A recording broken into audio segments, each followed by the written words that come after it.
మన కాంట్రవర్సీని దాటి కాంట్రవర్సీ చేయగలరా మీరిద్దరు? I thought I should title this episode God does not censor. Yes. నాకు ఎందుకు సార్ బాబులు చేసేటప్పుడు ఇలాంటి మంచి కామ్ ఆఫీస్ ఎందుకు లేదు మాకు? అప్పుడు డబ్బులు లేదు.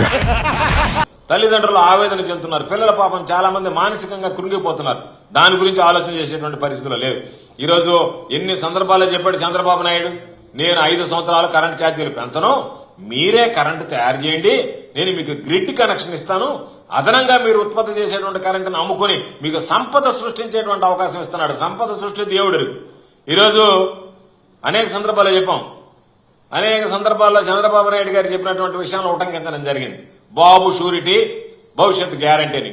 బాబు షూరిటీ బాధుడి గ్యారంటీ అనేటువంటిది ఈరోజు చంద్రబాబు నాయుడు ప్రతి విషయంలో ప్రజలకు ఇచ్చినటువంటి హామీలను వంచడం, ప్రజలకు ఇచ్చినటువంటి మాట నిలబెట్టుకోకుండా పోవడం, ఇంత నీచమైనటువంటి సాంప్రదాయానికి ఈరోజు చంద్రబాబు నాయుడు దిగజారిపోయాడు.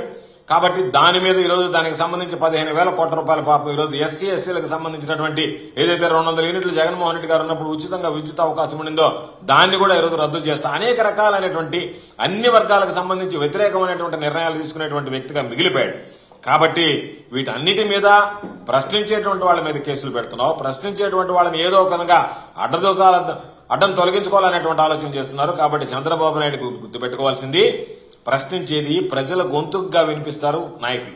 అంతే తప్ప నువ్వు నాయకులను అణిచివేసినంత మాత్రాన్నే ప్రజల్లో నుంచి అది తొలగిపోతుందేమో, వీళ్ళు నా గురించి ప్రచారం చేయకపోతే ప్రజల్లో ఆ దుష్ప్రచారం ఆ ప్రభావం పడదేమో, దుష్ప్రభావం అనేటువంటిది నువ్వు అనుకుంటున్నావు. ప్రజలు 6 నెలలకే ఎన్నడూ లేనటువంటి విధంగా పెదవి విరుస్తున్నారు. నువ్వు చేసినటువంటి మోసాలు, కుట్రలు, కుతంత్రాలు అన్ని కూడా ఈరోజు మాట్లాడుతున్నారు. రోడ్డు మీదకి వచ్చి ప్రజలు కూడా ప్రశ్నించేటువంటి పరిస్థితికి వచ్చింది. కాబట్టి నువ్వు తొక్కే కొంది ఇది ఉద్యమంలాగా ఎగిసి పడుతుంది తప్ప నువ్వు చేసినటువంటి తప్పుడు పనులు, తప్పుడు వ్యవహారాలు, తప్పుడు నిర్ణయాలు, నువ్వు పెడుతున్నటువంటి దొంగ కేసులు వీటి వల్ల ఎటువంటి ఉపయోగం ఉండదు అనేటువంటిది గ్రహిస్తే మంచిది. దానికి సంబంధించి ఈరోజు కూడా జగన్మోహన్ రెడ్డి గారి ఆధ్వర్యంలో సమీక్ష జరిగింది. జిల్లా అధ్యక్షులు, సెక్రటరీలు, రీజనల్ కోఆర్డినేటర్లు, ప్రధానమైనటువంటి సీనియర్ నాయకులు అందరూ కూడా పాల్గొనడం జరిగింది. దాంట్లో జగన్మోహన్ రెడ్డి గారు ఒక షెడ్యూల్ కూడా ఇచ్చారు. దీనికి సంబంధించి రైతులకు సంబంధించి కానీ, విద్యుత్తుకు సంబంధించినటువంటి ఈరోజు ఛార్జీలు పెంపుదల మీద అయితే, అదేవిధంగా విద్యార్థుల భవిష్యత్తును దృష్టిలో పెట్టుకుని వాళ్ళకి సంబంధించినటువంటి ఫీజు రియంబర్స్మెంట్ విషయంలో కానీ వీటి మీద మనం నిర్ణయం తీసుకోవాలని ఆలోచన చేశాం. ధాన్యం కొనుగోలు కొన్ని దగ్గర ప్రారంభమైతే అక్కడ కనీసం ధాన్యం కొనుగోలు కేంద్రాలు కూడా లేకుండా దళారీల ప్రవేశంతో ఈరోజు విపరీతంగా రైతులు నష్టపోతున్నారు.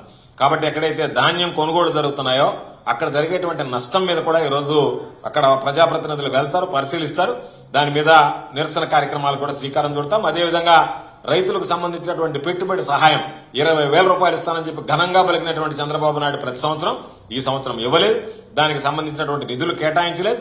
దాని మీద కూడా ప్రశ్నించాలనేటువంటి ఆలోచనతో పాటు జగన్మోహన్ రెడ్డి గారు ఏదైతే ఉచిత పంటల బీమా ఈ క్రాప్ చేసుకోవడం, ఈ క్రాప్ బుకింగ్ అయిపోయిన వెంటనే వాళ్ళకి సంబంధించినటువంటి బీమా వర్తింపజేసేటువంటి విధంగా ఏదైతే స్ట్రీమ్ లైన్డ్ ప్రొసీజర్ ఉందో దాని అంతా తీసేసి ఈరోజు మీరు కట్టుకుంటేనే మీకు బీమా వస్తుందని చెప్పి ఉచిత పంటల బీమాకి మంగళం పాడడం, వీటన్నిటి మీద కూడా ఈరోజు దృష్టి పెట్టాలనుకున్నాం. అదేవిధంగా విద్యుత్ ఛార్జీలకు సంబంధించి ఒక విడతలో 6,000 కోట్లు పెంచి మరలా 9,000 కోట్లు, 15,000 కోట్ల భారం 5 సంవత్సరాల్లో నీ నోటితో నువ్వే సాక్షాత్తు చెప్పినటువంటి మాటలు 5 సంవత్సరాల్లో ₹1 కూడా విద్యుత్ ఛార్జీలు పెంచను అని చెప్పి ఒకటేసారి 15,000 కోట్ల రూపాయల పెనుభారం, బహుశా ఎప్పుడు ఆంధ్ర రాష్ట్ర చరిత్రలో 15,000 కోట్ల రూపాయల పెనుభారం మోపినటువంటి పరిస్థితి లేదు.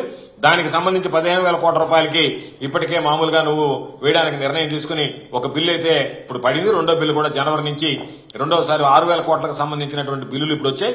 మరలా 9,000 కోట్లకు సంబంధించి కూడా జనవరి నుంచి పాపం ఆ ప్రభావం ప్రజల మీద పడేటువంటి అవకాశం ఉంది. కాబట్టి దాని మీద, అదేవిధంగా పిల్లలకు సంబంధించి చదువులు కుంటుపడుతున్నాయి కాబట్టి విద్యా దీవెన, జగన్మోహన్ రెడ్డి గారి క్రమం తప్పకుండా ఇచ్చినటువంటి వసతి దీవెన, విదేశీ విద్య, ఈ 3 కూడా ఈరోజు ఎక్కడా ఈ ప్రభుత్వం పట్టించుకున్నటువంటి దాఖలాలు లేవు. కాబట్టి పాపం ఆ చదువుకునేటువంటి బిడ్డలకి ఈరోజు విఘాతం కలుగుతుంది. కాబట్టి వాళ్ళ చదువులకి ఈ 3కి సంబంధించి కూడా ఈరోజు ప్రజలకు సంబంధించి ప్రజలందరినీ కలుపుకొని ఆయా వర్గాలతో కలిసి నిరసన చేపట్టాలనేటువంటి ఆలోచన చేశాం. కాబట్టి ఈరోజు ఎక్కడైతే ధాన్యం కొనుగోలు కానీ రైతులకు సమస్యలు ఉన్నాయో క్షేత్రస్థాయిలో పర్యటించి